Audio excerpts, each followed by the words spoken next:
দিনই অনুপ্রবেশ বন্ধ করতে তৎপর হলেন মুখ্যমন্ত্রী শুভেন্দু অধিকারী।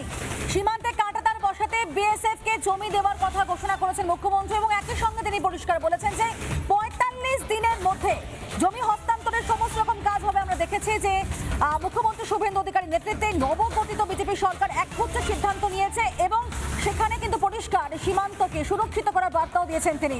সীমান্তে কাঁটাতারে বেড়া দেওয়ার জন্য ৪৫ দিনের মধ্যে বিএসএফ কে প্রয়োজনীয় জমি হস্তান্তর করা হবে। গতকাল সে কথাই বলেছিলেন। ঠিক কি বলেছেন গতকাল শুভেন্দু অধিকারী মুখ্যমন্ত্রী, জানাবো আপনাদের।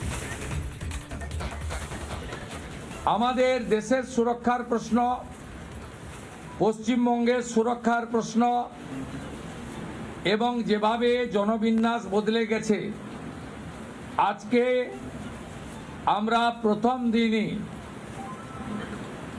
আমরা কেন্দ্রীয় স্বরাষ্ট্র দপ্তর তথা বিএসএফের সীমান্ত সুরক্ষিত করার জন্য জমি ট্রান্সফার প্রক্রিয়া আমরা আজকে অনুমোদন দিলাম এবং আজ থেকেই ল্যান্ড ট্রান্সফার প্রক্রিয়া শুরু হবে। ভূমি ও রাজস্ব সচিব তাকে এবং মুখ্য সচিবকে দায়িত্ব দেওয়া হলো ৪৫ দিনের মধ্যে